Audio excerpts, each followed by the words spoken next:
Okay, good evening. Welcome, everybody. Thank you so much for coming. It's great to see so many people turned out. My name is Susan Nye, and I'm a member of the Palestine Committee of Watertown Citizens for Peace, Justice, and the Environment. And there's much more information about us in a handout that you should have been able to receive. I also wanted to tell you that our group does a weekly vigil every week, every Saturday from 12 to 1 in Watertown Square to show our solidarity with people of Palestine in their struggle. You're welcome to join that. There's a takeout too, or handout on why we do this and the resource list. So that's also on the literature table. Thank you for coming, and I think that's all before I turn things over to my friend Abby Hanno, who is also a member of our Palestine Committee with Watertown Citizens. And Abby will be our moderator this evening. Thank you, Susan. Can you hear me? Yes. I just want to know where the takeout is, Susan. So good evening. Welcome.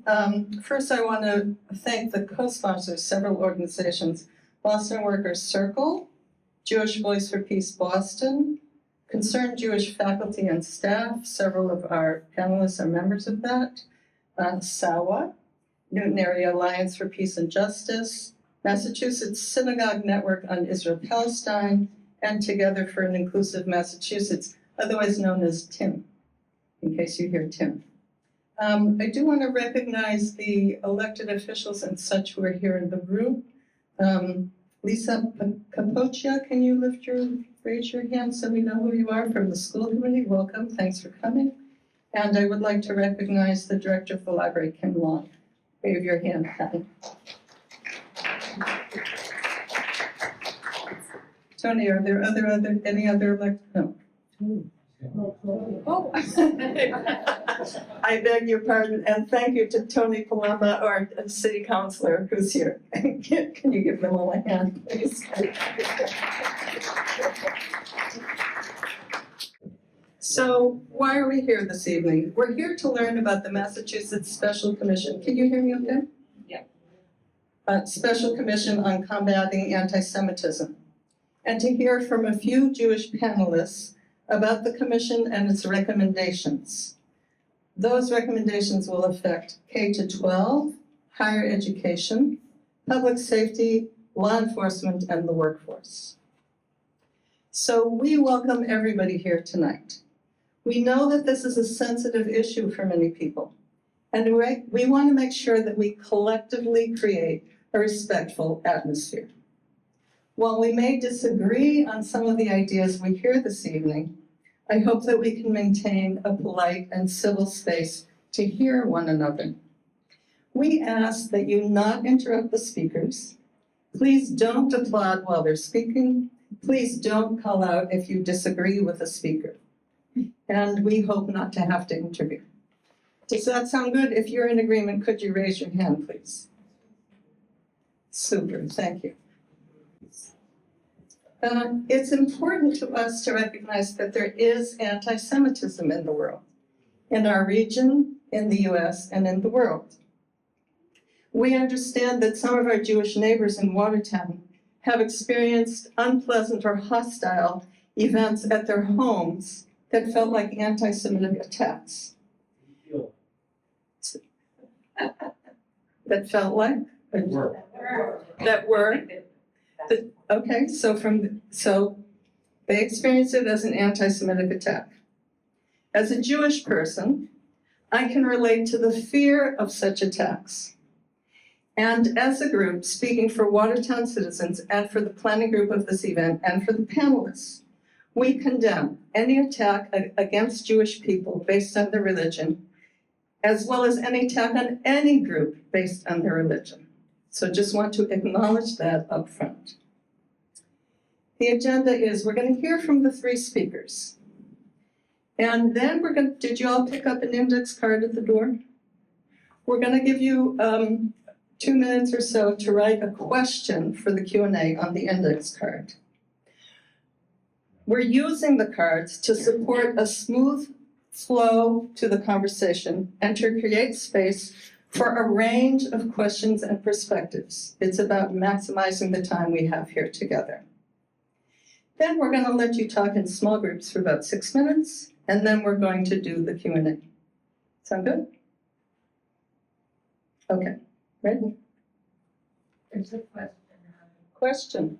Will all the cards be selected beforehand? In other words, They're- only easy questions? No, seriously. No, that's a good question. I've been in places where questions have been quashed because they were too to That's- the point. Thank you. That's a great question. I think we're not going to squash the questions. They may be difficult, and we'll allow them. And we're going to try and kind of mix them, sort of rotate from different perspectives. Take a perspective from here, different perspective from there. Is that clear? Yeah. Okay, hold on. I need to say that the panelists are speaking as individuals and not for their organizations, right? So the organizations are only for the purpose of affiliation.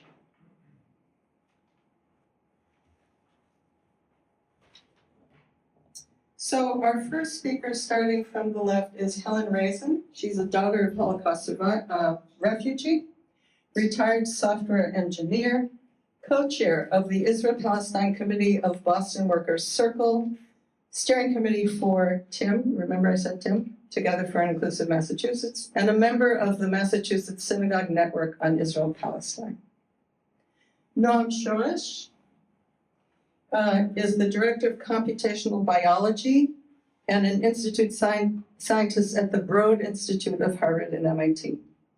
He's a Newton resident and a member of SAWA, the Newton Area Alliance for Peace and Justice. Gretchen Brion-Meisels is on the faculty of the Harvard Graduate School of Education and a member of Concerned Jewish Faculty and Staff. Those are your three panelists. Over to them. All right. The Massachusetts Special Commission on Combating Antisemitism was authorized into state law through a budget amendment in August 2024. The amendment was submitted by Senator John Vilas of Westfield, who later became one of the commission's two co-chairs. The 19-member commission was tasked with submitting a report by November 2025 to the state legislature with recommendations on new state legislation and policies to be introduced. So on this slide, you'll see the list of what the law charged the commission to do.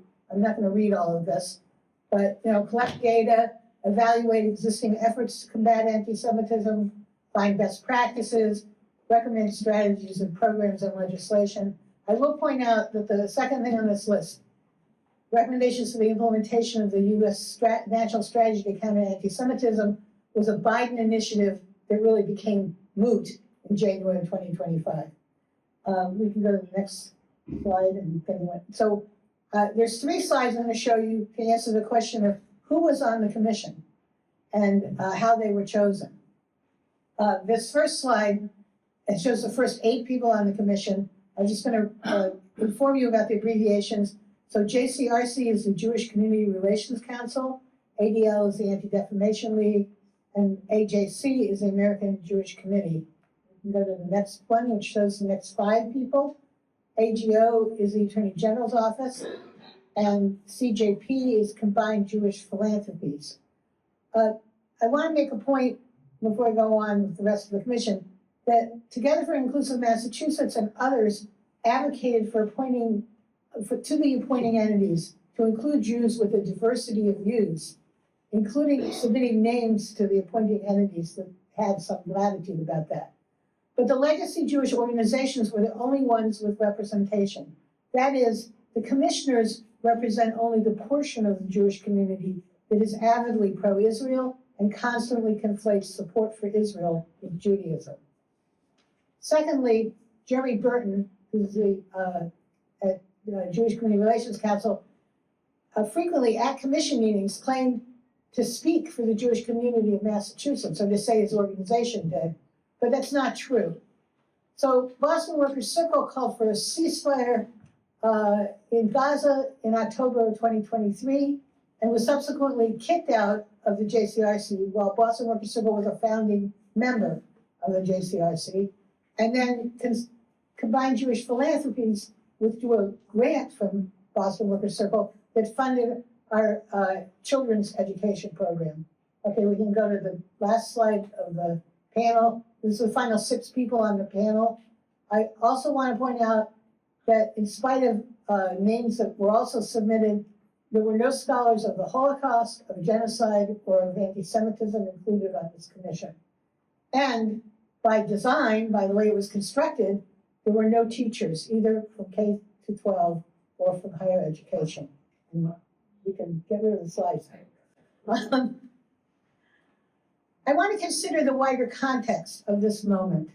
First, the commission was enacted and started before Trump's election to a second term.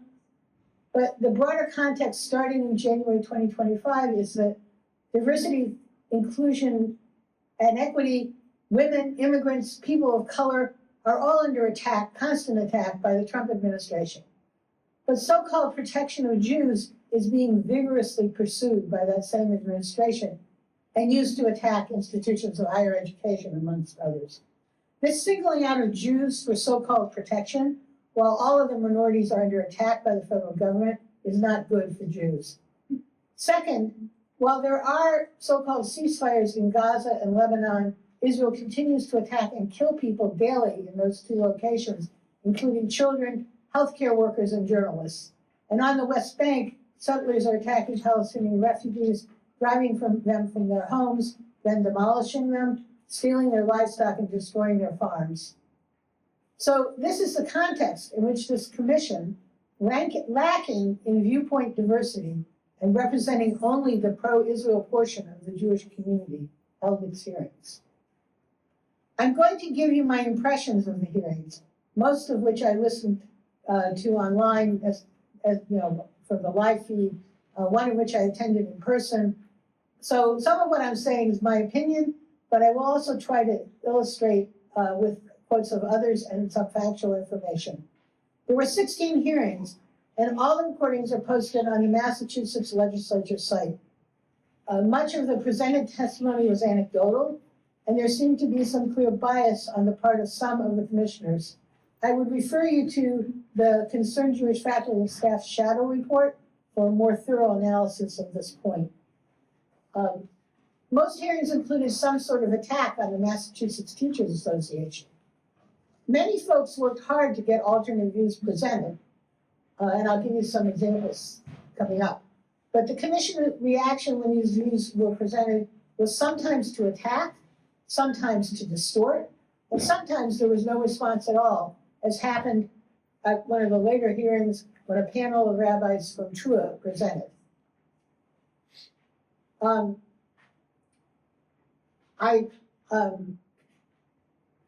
I'm going to share with you a few notable items, or that I found notable from the hearing. So while there were several statements from the chairs about equal dangers of anti-Semitism from the left and from the right, the vast majority of examples that the commission considered were around the so-called anti-Semitism from the left. Much of what is called anti-Semitism from the left is actually legitimate free speech criticisms of Israel or assertions of support for Palestinian rights. This is in spite of the fact that most experts believe, experts on anti-Semitism believe that the more serious danger to Jews, including violence and killings, is coming from the right in the form of white supremacy and Christian nationalism. Most of the hearings focused on K-12 education and the preliminary recommendations in that area, so that the other areas which Abby listed that were addressed in the recommendations were covered in only 3 or 4 of the meetings. At least 4 of the commission hearings were spent discussing the preliminary and final reports. Most data discussed and presented was from the Anti-Defamation League.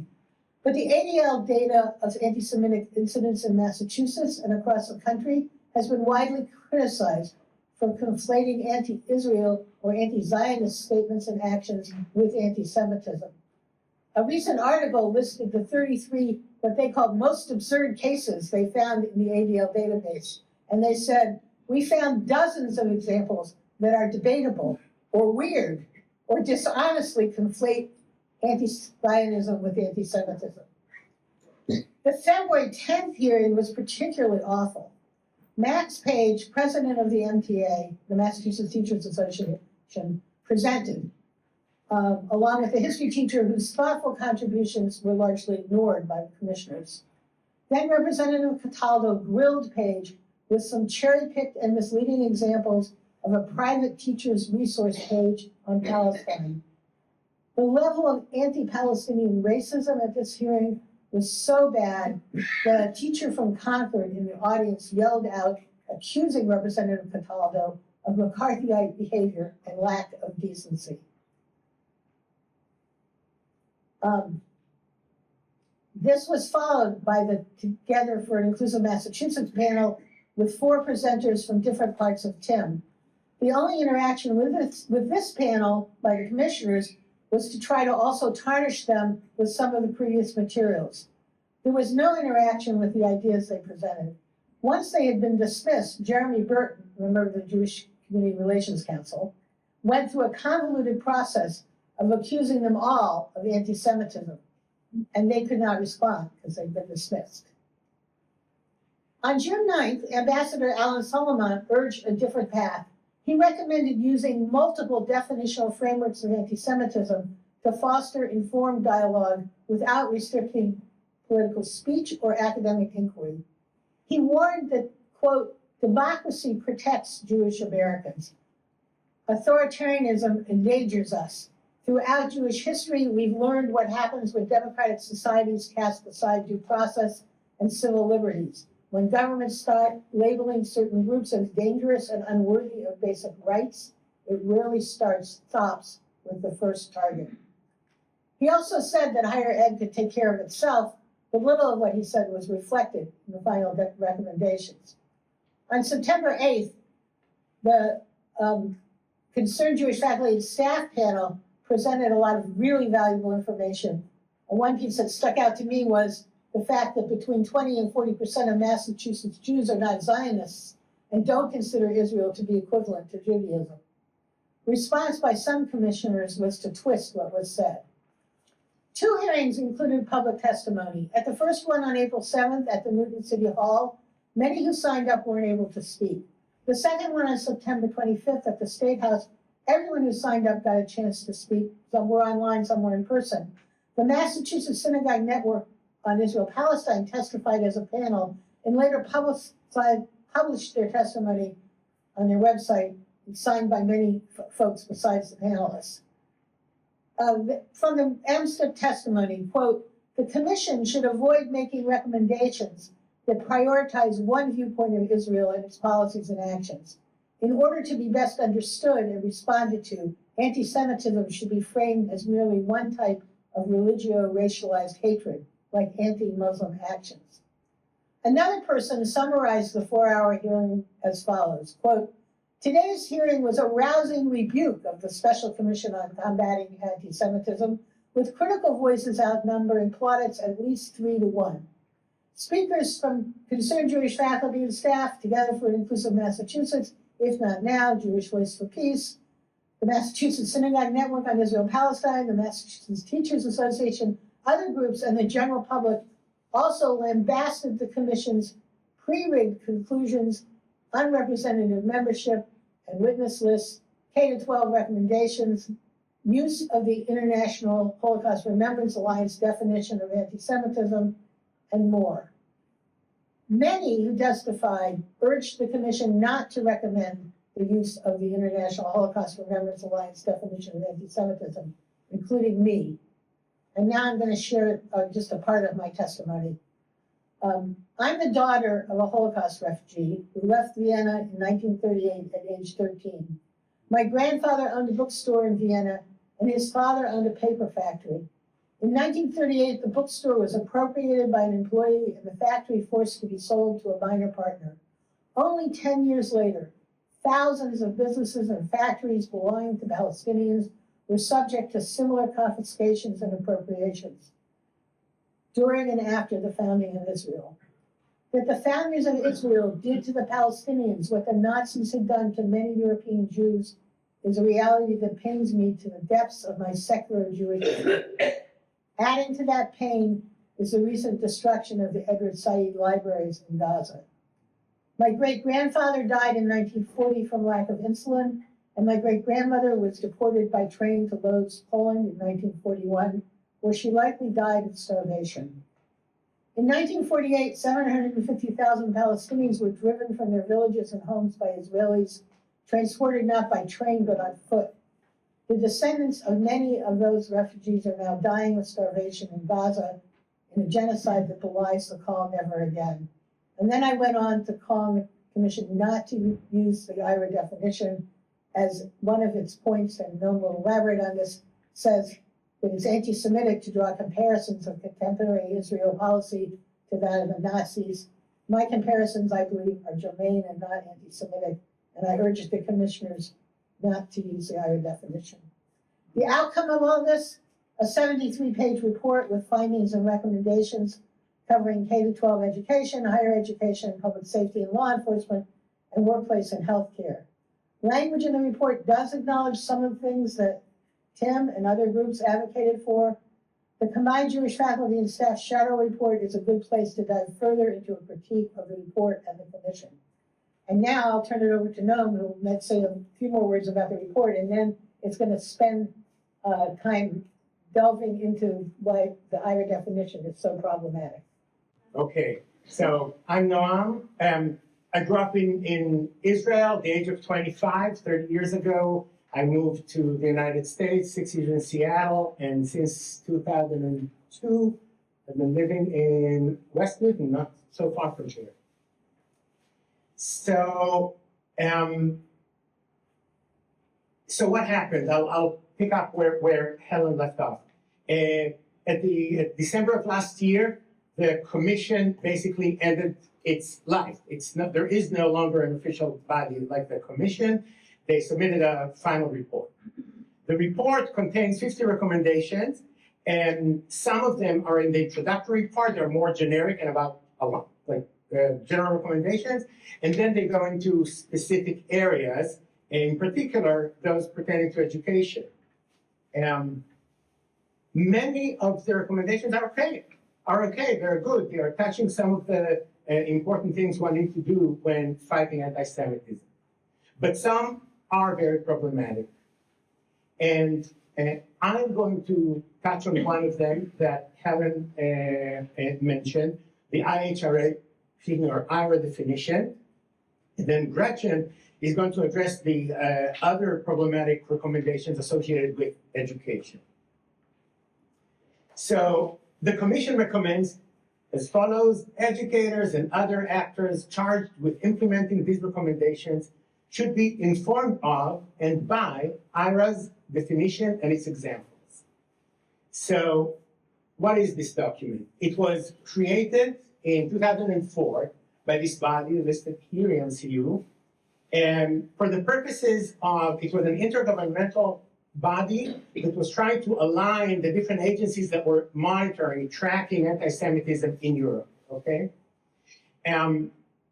The document, as you'll see in a second, includes a definition and a bunch of examples. And some of these examples, most of them actually, mention Israel and specifically criticism of Israel. And because of that, from the very moment that it was created, the document was controversial. And one of its main authors, Kenneth Starr, immediately expressed his concern that these documents should not be abused in any way, that it could be abused to silence legitimate speech and that it shouldn't be. And because of these concerns, the EU decided to not adopt the document. However, in 2016, the International Holocaust Remembrance Alliance, that's IHRA, did decide to endorse it. And from then on, in the following several years, it's been taken up by several countries and institutions. And at the same time, the controversy was not over. For example, again, Kenneth Starr in 2016 wrote a piece about his concerns with using it at the New York Times, and later that year testified to the same, with the same message before Congress.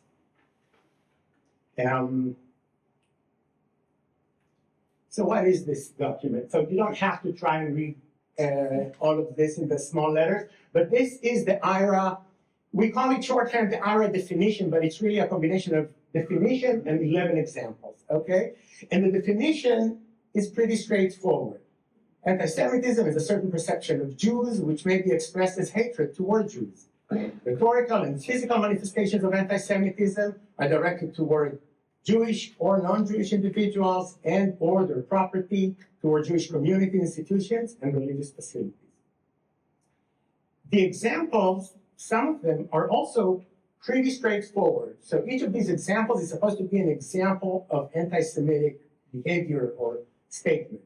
So it is an example of anti-Semitism to call for, aid, or justify the killing of or harming of Jews in the name of a radical ideology or an extremist view of religion. And the problem is that not all the examples are like this. So 7 out of the 11 examples actually mention Israel, and a few of them, 3 are particularly problematic, and those are the ones I'm going to talk about a little bit right now. So the first one says that an example of anti-Semitism is denying the Jewish people their right to self-determination, for example, but claiming that the existence of a state of Israel is a racist endeavor. So one problem with this is that it's a little bit vague. The meaning of what is the right of self-determination is not clear-cut. For example, does self-determination mean that one has to have majority rule in one's country? The first few meetings of the Zionist Congress did not reach a decision to support a Jewish majority state in Israel, Palestine. Only later did they converge on that. So it was not an obvious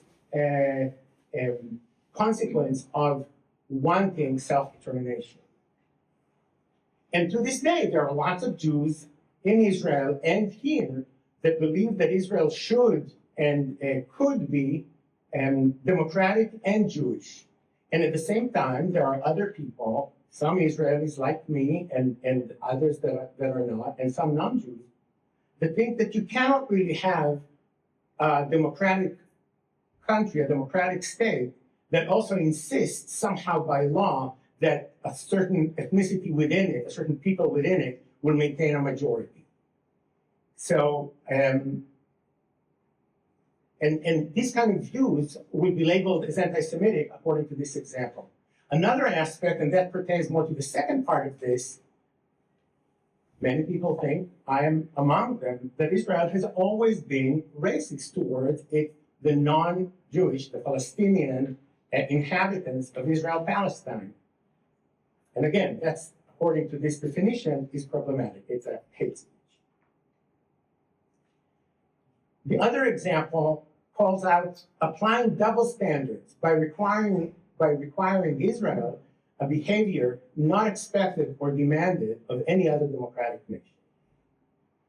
So first thing is, I mean, it does say here, demanded of any other democratic nation.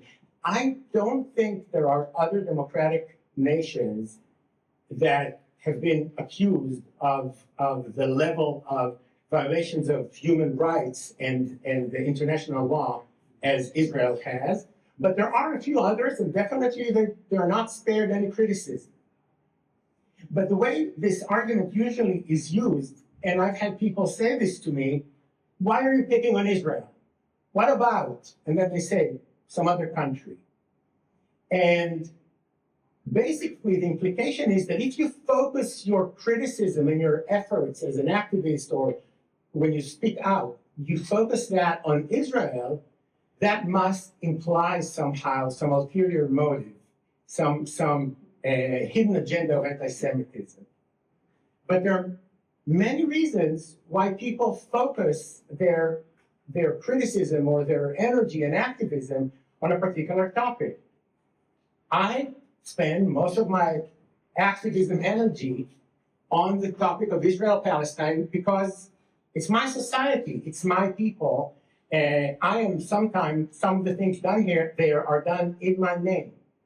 And other people, other Jews in America feel the same. Things are done in their name. They feel a connection and they feel responsible. Of course, many Palestinians feel it's very relevant to them. It is relevant to them. It's their families and their heritage that is being trampled on. And of course, many other people have their own personal reasons, maybe a particular personal encounter. It doesn't matter. There are many valid reasons why someone is focusing on a particular topic. And it doesn't mean that they don't care about other topics. Another reason why many Americans specifically care about Israel is because of the level of aid that the United States is giving Israel, and they feel complicit in all the bad things that Israel is doing. The point of these things that I'm bringing up is not that you necessarily agree with his views, and I'm going to say it again later, but that you accept that these views can be debated and discussed, and in and of themselves, they are not a sign of hatred or bias. The third example is drawing comparisons of contemporary Israeli policy to that of the Nazis. As you heard from Helen's testimony, when any person faces or sees or becomes aware of humanization of horrific things, they draw from their own experience. They draw from their collective experience. It's very natural to use these comparisons, at least for some of us. Now, we all know, the Holocaust is a sensitive topic and one should be careful about it, but a lot of people are making these comparisons because they feel they are apt. And going all the way back, when people in Israel do that, it's just ridiculous to think that something like that would be considered anti-Semitic when there are Jews and Israeli Jews as well that are using this, because that's what we know. This is the history we're drawing from. This is particularly relevant in the context of genocide. So whether you agree or not with what there seems to be a consensus of among human rights organizations and scholars of genocide and scholars of Holocaust, that what Israel has done in Gaza is a genocide, and it's okay not to agree with that. The question is, can it be discussed? Can we have a rational discussion about it? And in particular, for our students, by law in Massachusetts, the topic of genocide is being taught every year to students from the 6th grade to the 12th grade, if I'm not mistaken. And in that unit, by law, they need to be talking about the Holocaust. But they also talk about other examples. The students are not stupid, and they live in this world, and they hear from their parents, and they see on TV. And the question of whether or not Israel has committed genocide in Gaza is something that should be engaged with. If we label mentioning this as anti-Semitism because it's comparing to the Nazis, then what teacher would dare have this discussion in class? And in that way, we will be depriving our students an opportunity to learn and to engage and to discuss. So this is not a good thing. Our main concerns, as I said, first of all, is the suppression of free speech. This has already been happening. And I presented several views and perspectives that I know some in the room here disagree with. But the question is, and I hope that most of you, or I hope that all of you, will agree that these are views that can be and should be allowed in the public sphere for discussion and for debate, and should not be excluded just because somebody labels them hate speech. And I used examples from what Jews and Israelis and myself think, just to highlight how ridiculous it is to identify such views as anti-Semitic. But I should stress and name very clearly, anyone expressing such views should not be forced to show credentials of a Holocaust survivor or Jew or Israeli in order to be able to say this without being blamed as anti-Semitic. The other thing that we're concerned about with these recommendations is that they trivialize in some way the fight against anti-Semitism, because these weak and problematic definitions can pull the rug under more serious attempts to fight anti-Semitism and provide cover for true anti-Semites who would say, no, this is just another Israeli propaganda when they're called out. So this is a concern. And our ask is pretty clear. The IHRA definition should be rejected. Because of the pressure of groups like us, the Commission did include in its report a mention of two other definitions, the Jerusalem Declaration and the Nexus definition. They are decent definitions without these deep problems. And with that, I will pass it on to Gretchen. All right. Thank you for having me tonight. Can you hear me okay? I'm a middle school teacher, so I'm very loud. So I anticipate that it will be okay, but if you can't hear me, just wave at me and I will speak up.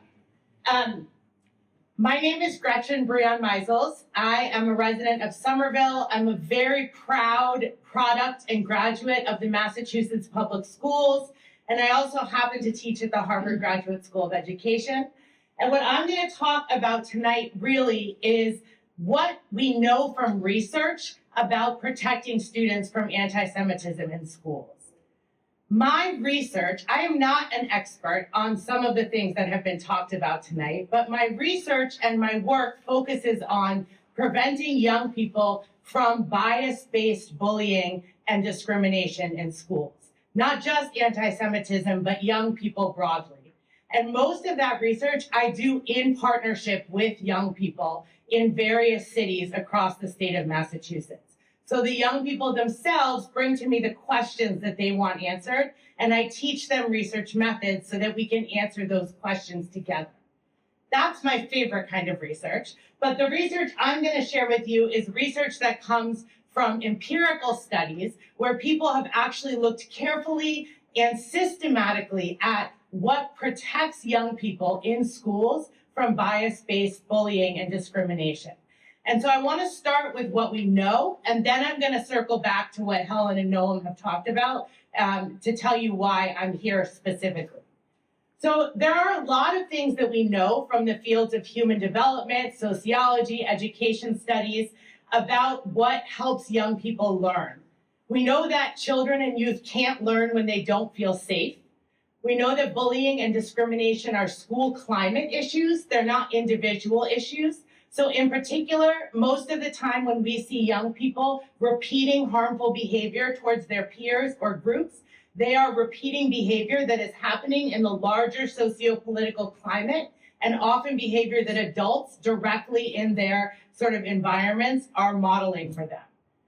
We know that to prevent bullying and discrimination, we need multi-tiered whole school prevention efforts.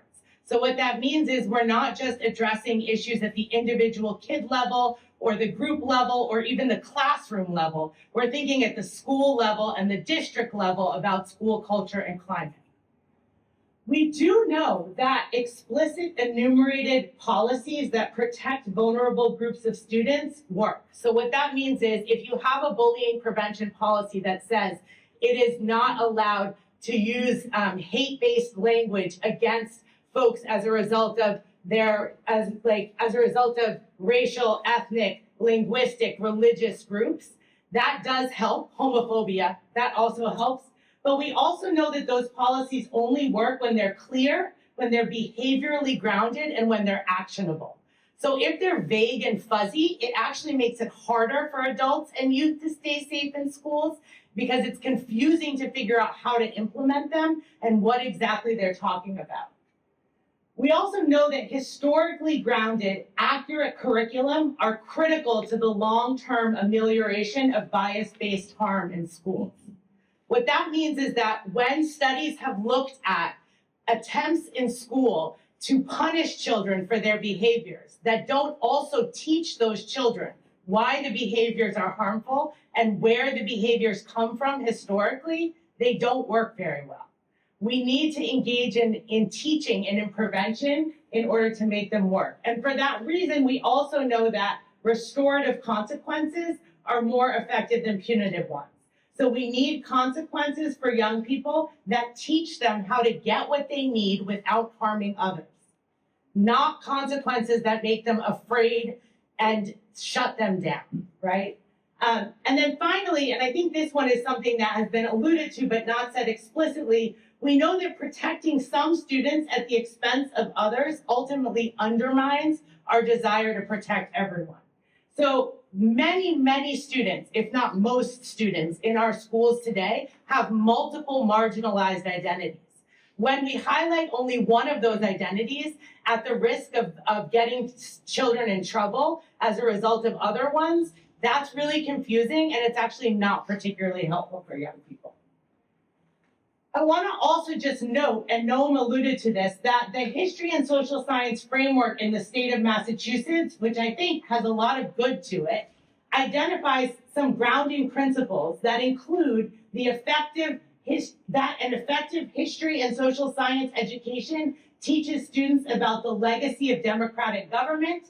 It incorporates diverse perspectives and acknowledges that perceptions of events are affected by race, ethnicity, culture, religion, education, gender identity, sexual orientation, disability, and personal experience. It teaches students to think historically, and it incorporates the study of current events and news and media literacy. The 10th guiding principle of this document also says that it teaches social and emotional skills. And in naming how that happens, it says that we need to support students. It actually says teachers need to help students understand how their own unique experiences and ideas influence their perceptions of and feelings about history and current situations, need to encourage students' own power to take thoughtful action, need to increase students' understanding of others' fundamental needs and human and civil rights, and need to increase students' capacity to participate in dialogue across difference. So all of these things require us to engage in work that is historically accurate and behaviorally grounded, and that is intersectional.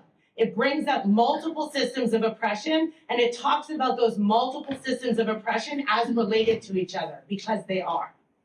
So what I'm suggesting is that the research would encourage us to address anti-Semitism, for sure, but to do it in a way that provides a historically accurate and behaviorally grounded definition of anti-Semitism. And Noam identified a few that are out there. I actually also really like, there's a really beautiful document on the Southern Poverty Law Foundation Center that's about anti-Semitism that really helpfully lays out a definition and the connections between the way anti-Semitism has been used and the way other systems of oppression have been used.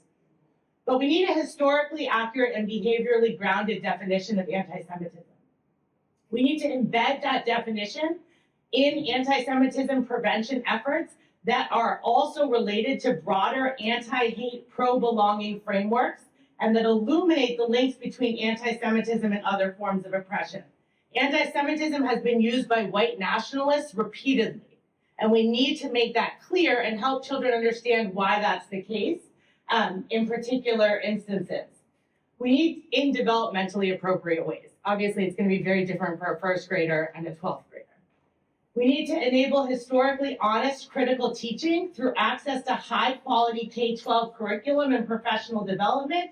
That is a recommendation that I think is a positive one, the recommendation for more professional development, if it's quality professional development.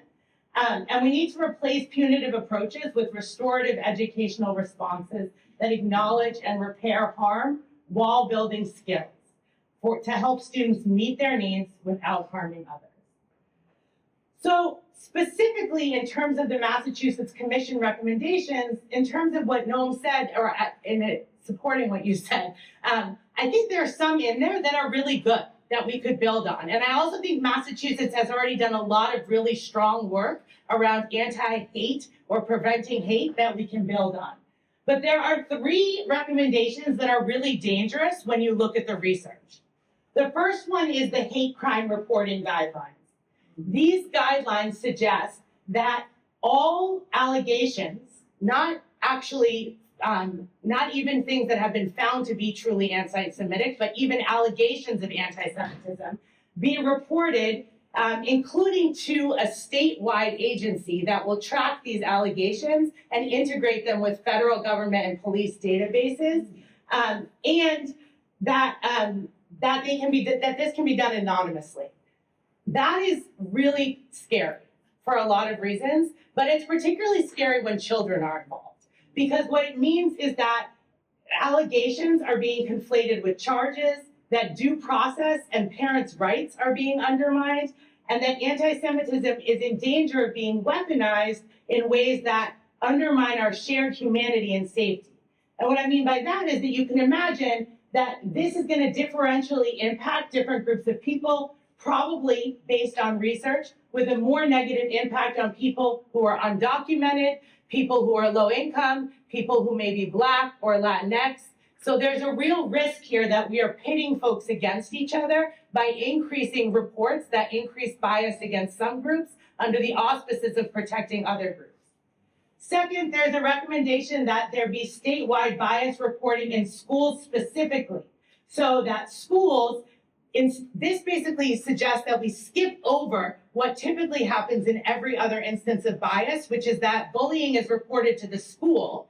The school is held responsible for dealing with it, and the state holds the school responsible for addressing bullying. Bullying is not reported to the state, and the police don't get involved unless there's been criminal activity. This is suggesting that that be skipped for the purpose of anti-Semitism only, and that in this case, it go directly again to a database that could quickly be integrated with police databases. So this violates statutes that are actually law, that prevent the sharing of non-criminal student information with law enforcement. It also violates the governor's own commitment to keep ICE out of schools, which is a really important commitment to protect the safety of many young people in our schools right now. It risks worsening racial disparities because research on bias would suggest that teacher bias is going to mean that and also student bias is going to mean that those most likely reported also have other vulnerable identities. I've already named some, but another one is special education students, much more likely to be reported than general education students. And it protects the anonymity of the reporter over the rights of the accused. And then, which, I think is dangerous for many reasons that you probably recognize. And then the last one is a curriculum reporting mechanism, which basically suggests, again, that one can anonymously report teachers and districts and curriculum that they think are anti-Semitic to the state. So this, again, skips over the way curriculum is designed to be taught and decided, which is by local school committees, right? And educators who are trained to make decisions about pedagogical needs of their students. It threatens the autonomy and expertise of those educators and the best practices that they've been taught. It is a punitive rather than a developmental or preventative approach. That's actually true for all 3 of these things. None of these things actually teach people how to do better. They all just punish people or threaten people. It risks preventing historically honest teaching and critical thinking, which is a huge risk in my mind for young people. And it prevents teachers from actually trying to foster dialogue across difference, which is one of the goals of our history and social studies curriculum. The last thing I want to say is that from my personal experience in higher education, at a school where the IHRA definition has already been adopted, the impact has been quite chilling. I myself have been reported on for teaching accurate depictions of race and racism. I have students who are terrified to talk, so we can't talk about dialogue across difference. We're starting to talk, the way that we talk about what difference is become so sort of politicized that we don't see differences within political groups anymore. We only look at differences between political groups. And it really feels like students are being routinely threatened for both activism and their efforts to stand in solidarity with each other. So what I would just say here again is that colleges and universities are sites of learning. They already have confidential ways for community members to report bias that are important. We need those for sure. But they are ways that work that are the same mechanisms that exist around racism, around harassment, around any other kind of bias. And they also protect the person who's being accused so that that person doesn't have to feel afraid to show up or speak or come to campus, right? Those things are being, again, overridden by a set of recommendations that suggest that that political actors know better than educators how best to educate children. And I think for me, that's fundamentally what I want to say is that I really want us to honor the training and the work of educators who I believe are really the experts in what it means to support our children.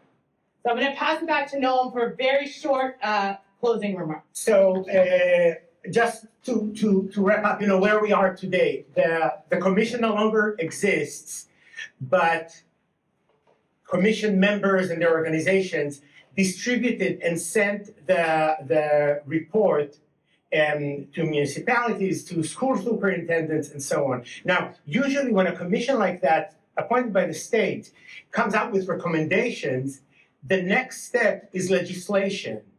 They may offer some laws and things like that, which would guarantee that the population of Massachusetts has a fair chance of being heard.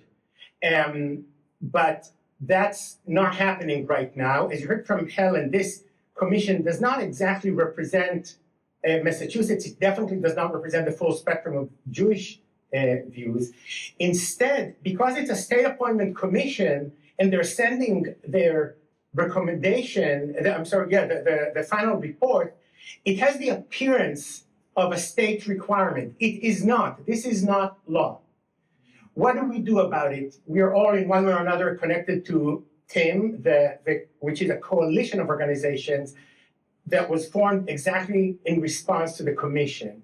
And what we are trying to do is teach people about the commission. Not everyone knows about it and about where our concerns are. The other thing is we try to advocate locally and at the state level with school superintendents, with other public officials, so that they're aware of what the commission has recommended and where are the concerns that we're trying to anticipate and prevent from materializing.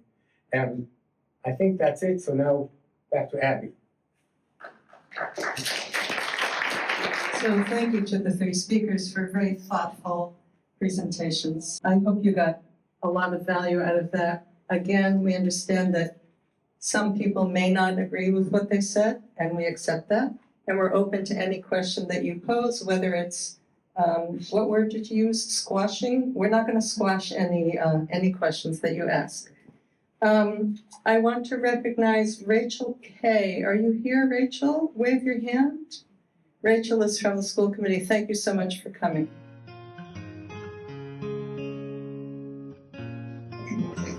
We invited school administrators, superintendents, the trustees of the library, city councilors, and unions to come to this event. And so that's why we're particularly happy and excited that these two school committee members came, Lisa Capocia and Rachel Kay, and of course, Tony, who's our city councilor, but he's a sponsor of the event. So thank you again to those two people. Okay, how was the discussion? Excellent, good. Yes, ma'am? Counterfactual. Counterfactual, what does that mean? It means that things that were stated at the table may not align with facts.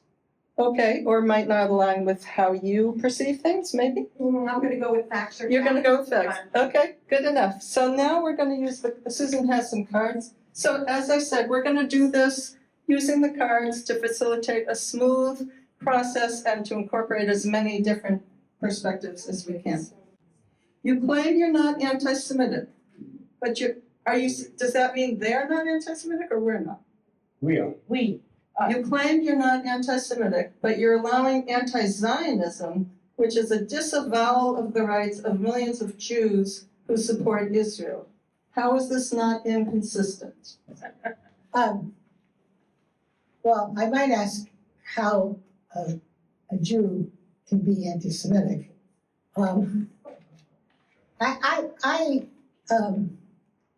I discovered the truth of the history of the Palestinians around 50 years ago, when I was in my 20s. I'm an old lady now. And I've been called a Jew-hating Jew. The fact is, Zionism is a political ideology. It's not a religion. The idea of a Jewish, what I would describe as a Jewish supremacist state, is not one that all Jews agree with.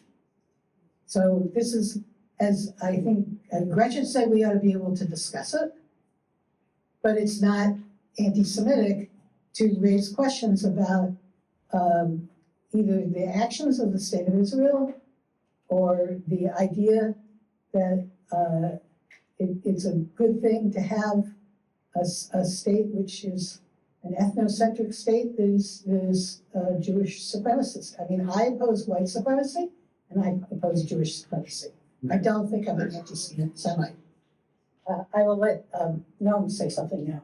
No, I think this is good. Is enough? So just again for the ground rules, we're going to ask that you not applaud when people speak or not call out if you disagree with them. We recognize you may disagree, and that's okay, but we're trying to keep this a respectful space. I was also someone asked me to ask that we not take photos of anyone without their consent, please. Okay, second question. So we have mandatory teaching of the Holocaust in schools. Would it be a correct thing to teach a mandatory unit on genocide as a phenomenon that happens in many places? This way students could decide for themselves what is or is not genocide.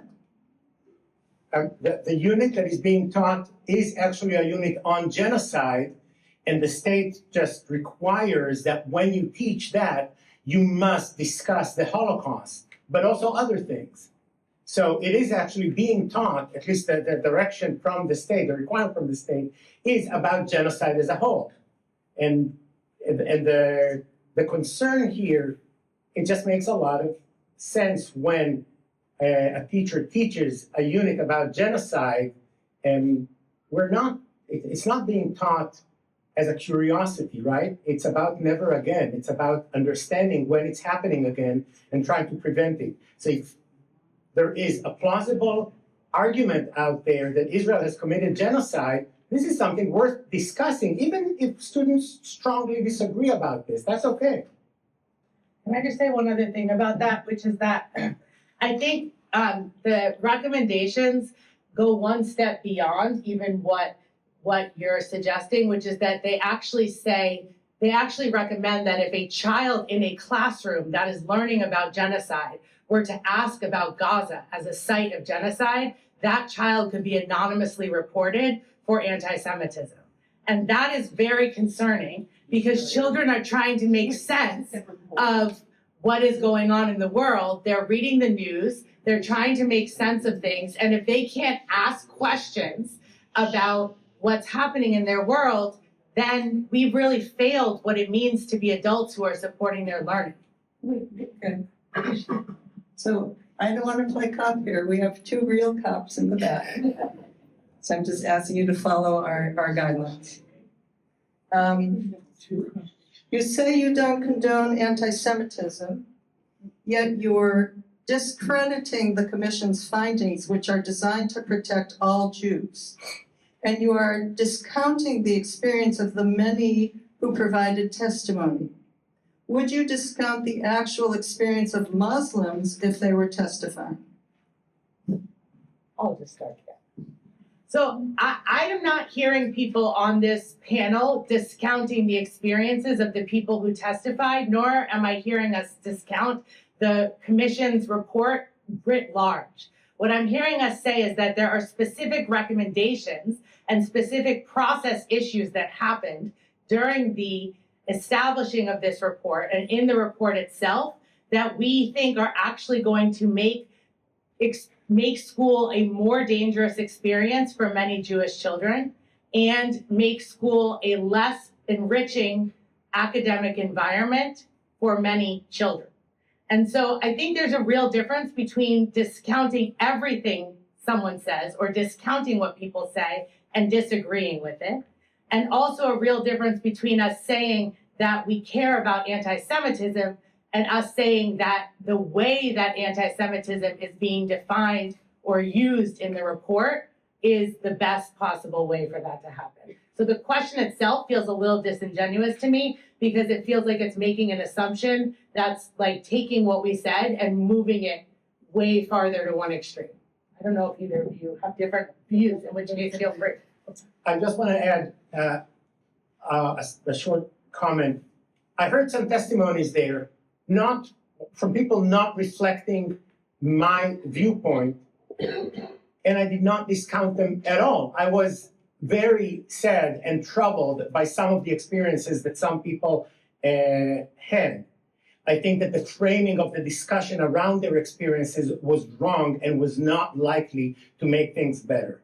In addition, the data that the commission used to, on which it based some of its so-called findings, I know for a fact that it's flawed data. I know it because in our town, we actually submitted a FOIA request and we looked at the underlying data for some claims of anti-Semitism in Newton, for example, and the spike of anti-Semitism, so-called spike of anti-Semitism in Newton in 2025 was 30 out of the 36 reported anti-Semitic crimes, 30 or 31, were actually attacks on signs that supported Israel, which I do not consider anti-Semitism. And in fact, the Newton police has changed afterwards its own attitude toward these crimes, and they are no longer classified as anti-Semitic.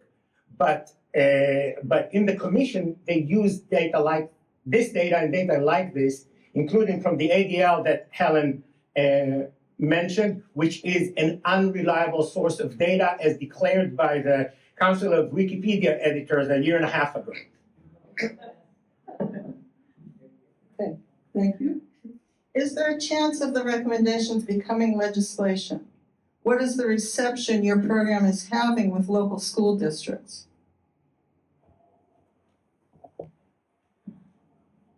Well, for anything in the recommendations to become legislation, somebody would have to submit a bill.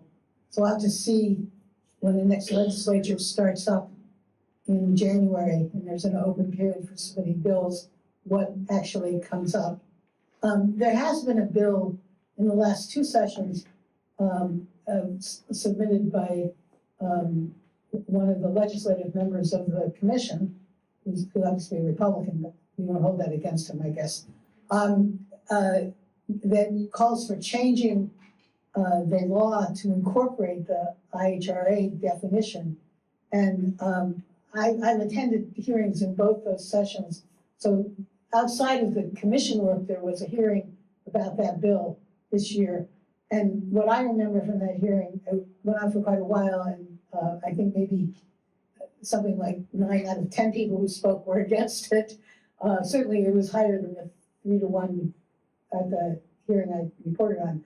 But what I remember most starkly was faculty members talking about how the adoption of IHRA on their campuses had stifled free speech and free inquiry and academic inquiry. So I expect we'll see that bill again. I would encourage everybody to participate in the legislative process as these bills come up for hearings. And you know, we don't know what's being planned by the legislature. Is calling for the genocide of Zionists hate speech?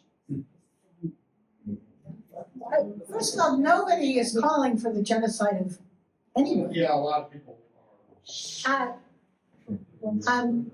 I think this is, unfortunately, there's confusion about this, but I have been working with, in particular, working with Palestinians for, as I said, close to 40 years, 50 years, I don't remember how old I am. I've never met a single person in all the work I've done who's ever called for the death of anybody.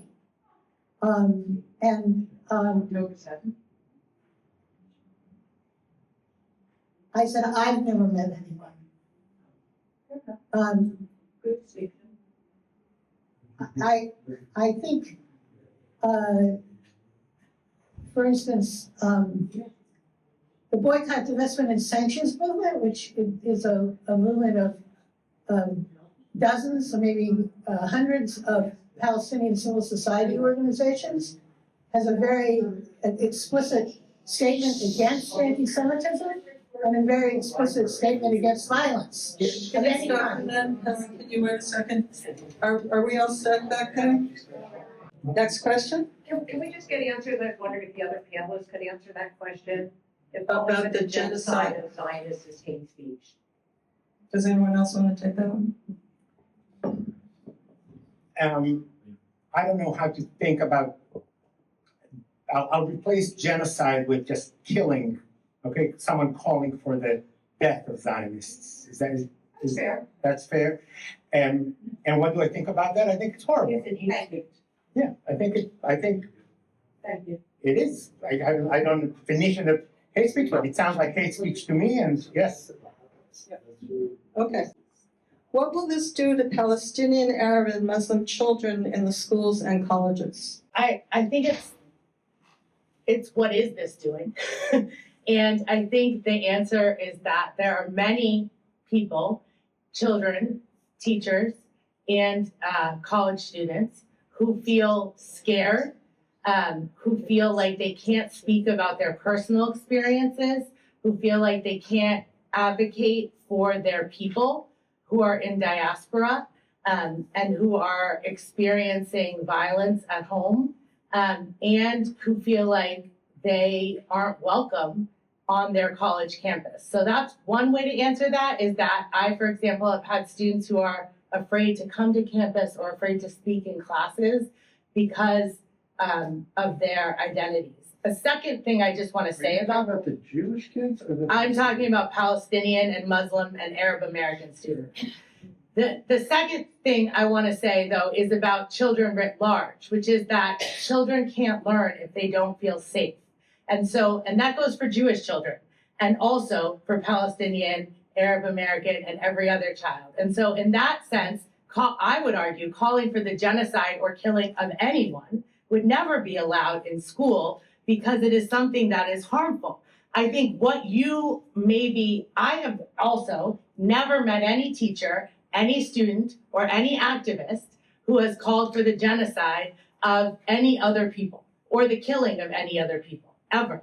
But I wonder if our definitions of what you're hearing, what different people in this room hear as calling for the end of something, we may be interpreting differently, right? So I could talk more about that, but I'll just say, like, I don't think that any child should be exposed to being told that they or the people they love deserve to die. I just want to add one thing. So the question was specifically, first of all, about Palestinian and Muslim and Arab students. That's what we're focusing on. And I just want to tell you, good friend of mine who happens to be sitting here tonight, his daughter was admonished for speaking about her own experiences living in Israel and the West Bank because it was making her friends uncomfortable. Just talking about her own personal experiences. And the heat from the school was such, this is in Newton, and it wasn't this year or last year. This was quite a few years ago. So things to begin with, were not particularly comfortable for Palestinian or Muslim or Arab students in some of our schools. And of course, things became a lot worse in the last couple of years. And if these recommendations are adopted without care for those concerns that we are raising, it's going to make things much worse. Okay. Next question. Much of the violent anti-Semitism that's occurred has been provoked by hatred of Israel. You want to remove the IHRA definition? What would you recommend instead to protect Jews who support Israel and Jewish Israelis in this state? Yes, as the Jewish Israeli.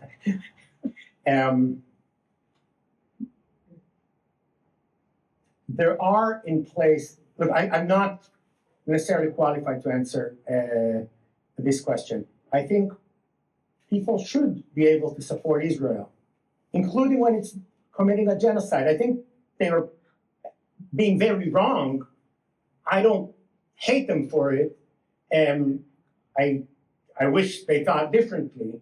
I don't want anything bad to happen to them.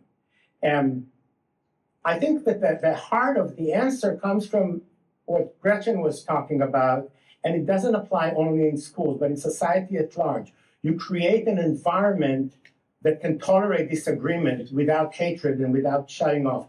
I did not see an attempt by Palestinian Solidarity Movement to brand "I stand with Israel" as hate speech, even though these were signs putting on lawns while Israel was murdering thousands of kids in Gaza. But the Palestinian Solidarity Movement did not take it there. So I think there is, we can acknowledge deep disagreements, and Jews that support Israel have all the right to express that support, and they should be protected from any hatred against them. And some of the testimonies in the commission talked about people who experienced hostility because of their views or their perceived and assumed views. So I'll just touch on, I guess, one aspect of this. Israel and leadership and the leaders of the Jewish communities in the United States for the last at least 50 years have encouraged a conflation between Israel and Jewish identity. And we are paying some of the price of that. When someone assumes that every Jew must support Israel, it's not exactly a hateful, old traditional anti-Semitism. At least part of that is an honest mistake that comes from years of a particular agenda of Israel and leaders of Jewish things, Jewish communities. So one of the ways to protect Jews from the consequences of what Israel does is to disambiguate a little bit and separate support for Israel and Jewish identity. And I'll just restate that one example of a definition and a report that I think does a nice job with this is the Southern Poverty Law Center's anti-Semitism report. Here's the question. What are your thoughts or recommendations to address anti-Semitism within an anti-racist lens? The commission discussed the Tree of Life massacre, but didn't explain how to understand why it happened and ways to prevent hate crimes. Do you have thoughts on how to understand the similarities between the massacres of Tree of Life, the grocery store in Buffalo, the AME Church in Charleston, and most recently the mosque in San Diego, in a way for policymakers to set good policy? Whew. Yeah. That is a hard, I have a lot of thoughts about that. I'm not sure that they're best shared in this format because that's a nuanced and super important question with a lot of really important historical implications. So I'm not sure I can do the question itself justice in this format. But one thing that I would say is that I think in the United States, we have a crisis around the use of physical violence and dehumanization as a means of people who feel that their own sense of belonging or economic well-being is currently being threatened. It's a misplaced anger at the people who are being scapegoated by our federal government as being responsible for our current conditions. And I think if young people can have support and understanding both how to support each other with belonging and foster belonging and inclusion for each other, and also how historically hate has been used as a means of dividing the working class so that those who are most wealthy can maintain power, then we would be supporting our young people and understanding the connections between those things. But that's not my most nuanced way of saying that because I'm trying to do it quickly. Yeah, I like what you said, Gretchen. I just want to add a couple of things. It needs to be solidarity-based. We need to do it in the context of a multiracial movement. And exactly because of the things that Gretchen just said, because our government is trying to divide us into a lot of different categories to hate each other. And so we need to stand up for our immigrant neighbors, and we need to stand up for both Jews and Muslims who are being attacked and sometimes killed. I think the attack in San Diego that we just saw was part and parcel of what happened at the Tree of Life or other attacks that have happened against Jews recently. Is coming from the same Christian nationalist, white supremacist movement in this country. And people attracted to that, I think it's important what Gretchen said. People who have been attracted to that are sometimes attracted to it because of their own despair and because this is offering them an answer, a place to go. Hate can resolve your uncomfortableness, but it's not the right way to do that. So we need to love each other. We need to build a solidarity-based work for everybody.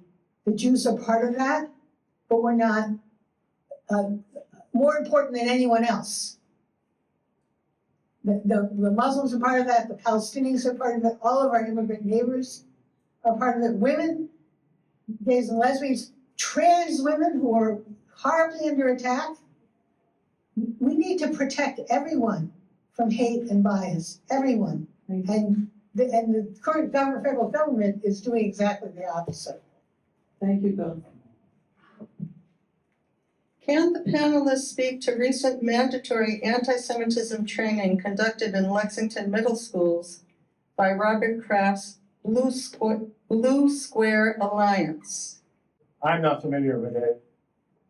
There was some correspondence, but I heard only one thing about it, which horrified me, but which was that the children were told that the slogan "From the river to the sea" was anti-Semitic.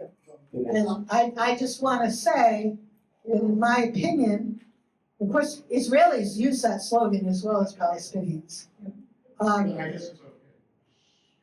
And my understanding of the slogan is it's from the river to the sea, everyone must be free.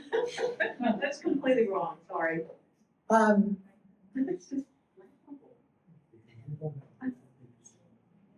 You know, I attended an event done by some Israelis and Jewish Israelis and Palestinian Israelis just a few days ago, where they were advocating for what it would mean for Palestinians to be able to return to the homes that they were removed from in 1948.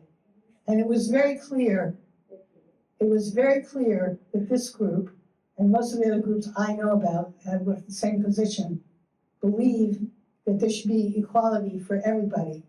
There should be rights, equal rights for everybody, that everyone who's willing to live between the river and the sea with that idea that all are equal, which is, of course, I think what our Declaration of Independence says in this country. It says all men, but we have expanded it. That's the aspiration of, I would say, most of the people. The slogan from the river to sea is not inherently anti-Semitic. And that's my opinion. We can have a discussion about it, as Noam likes to say, but we can't have a discussion about it if it's just ruled as anti-Semitic from the get-go. So I grew up in Israel, where Eretz Yisrael Hashlema, the whole of the land of Israel, was a slogan used basically to express the opinion that Jews have a right to the entire land, and for people who supported Jewish supremacy.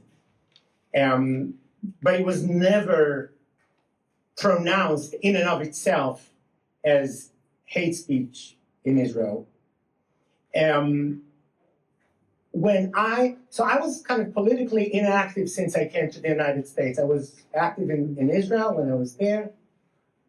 And for many years, I kind of followed what was going on, but didn't know much. And then October 7th happened, and I was kind of shocked back into activism. And I work at the Broad Institute, which is right around the corner from MIT. So at some point, I went to visit the MIT encampment. And in one of the rallies there, it wasn't actually part of the encampment, it was kind of the support rallies. There were signs that said "From the river to the sea." And over the last 2 years, I've had several conversations with people carrying such signs. And at first, it made me feel uncomfortable. And the more I talked to people, I realized they want what I want. They are calling out the fact that not only are Palestinians being massacred in Gaza and displaced and tortured and imprisoned in the West Bank, but also Palestinian citizens of Israel are being discriminated against. And from the river to the sea, all the Palestinians deserve equal rights, just like all the Jews. So I don't know how one decides what a particular saying means, but and I don't think that the people I spoke with had a particular reason to lie to me about what they were saying. And from my unofficial little survey, it was always friendly, and below it were sets of ideals and aspirations that were completely identical to mine. Okay. Maybe we'll take one or two more questions. Sound good? If this matter has not been legislated, how can municipalities and schools adopt it? Isn't that illegal? I'm not a lawyer, but my understanding is that the adoption would be via the school boards or the school committees in those local towns, or via the districts deciding to adopt part of the recommendations. And in fact, part of the reason I'm here is because I think it is dangerous that recommendations that have not been legislated or carefully vetted by experts in a field are being talked about by people who are political advocates in local towns as if they should be legislated and mandated. So again, I think discussing the recommendations is a great thing for us to do. I think discussing anything is a good thing for the most part, at least among adults. But the way that many of these presentations are happening, it doesn't actually make a distinction between what is being recommended and what is being required. And that is scary if it's not being vetted through people who have expertise in the field of education. I want to add quickly, there is someone in the audience who is much more qualified to answer this than I am, but I don't want to put her on the spot. Instead, I will say one thing that I learned from her. The place where legislation must happen is if any part of this would require basically to use state resources, money, then it will have to go through a legislative process, if I got that right. But But there is still the adoption that can happen of some aspects of the commission in school districts and in towns, and that's dangerous. How come a commission was not established to combat hatred against Muslims? Why did it focus strictly on anti-Semitism? Well, I would hardly deign to explain all the politics of our legislature. Why must you always bring up Muslims when you? I'm sorry, hello? Yeah. I can't tell who's speaking. Somebody asked the question on a postcard, on a file card, and we're just answering the question. Well, the answer is the issue, not the question. I'm gonna ask that you restrain and hold your comments to yourself so that we can all hear the response. Could you repeat the question?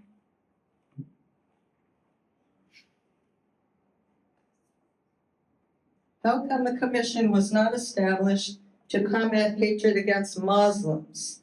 Why did it focus strictly on anti-Semitism? So I just want to say, the amendment was proposed by Senator Vilas, and it was supported by quite a few people in the Senate. And, the origins, I'm not going to speculate on here. I have some ideas, but I'm not going to speculate because it would be speculating. Another group had a bill before the legislature to establish a commission to examine Islamophobia. That bill died in committee, I think in 2 legislative sessions now. So I would ask the question of your own legislator or senator, because that was a decision of the legislature. Okay, last question. What is the most effective way as a Massachusetts voter to take out the IHRA definition which cites criticisms of Israel? Do you mean take it out of the recommendations? What does this mean? I think that's what it means. Out of the recommendations? That's what I think. Okay. How can they take out the IHRA definition which cites criticisms of Israel?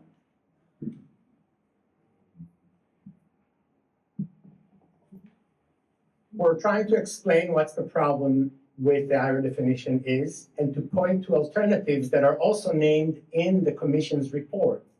So that's the main tool. You can fight anti-Semitism without the IHRA definition, and in fact, like some of the things we talked about, we think that some aspects of the IHRA definition actually harm the fight against anti-Semitism. So I'm not sure what else to say. We're trying to explain what the issue is. Well, there are a number of cities and towns in Massachusetts that have adopted the IHRA definition. There are institutions like Harvard that have adopted it. There may be school systems, I don't know about that. But so what I would say is you could examine what's going on in your own locality, and if it's been adopted, you could try to get it rescinded at the local level. It's never been adopted in law by the state, though there have been some proclamations issued. I think Charlie Baker issued one. At the state level, you could talk to a senator or representative about introducing legislation that said that Massachusetts does not uphold this definition, I guess. I'm not sure that's worth doing, but it would certainly further the debate. Maybe I'll just add that if anyone is motivated to do any kind of action like this, that's exactly the purpose of this coalition of TIM. There are a lot of people in that network, some of them with extensive knowledge and expertise that neither of us have, and also just sharing experiences from different towns and places in Massachusetts about what works, what doesn't work, and how to go about it. So thank you. I want to thank the panelists, and I also want us to thank one another for helping us maintain this space. Thank you. And thank the panelists also.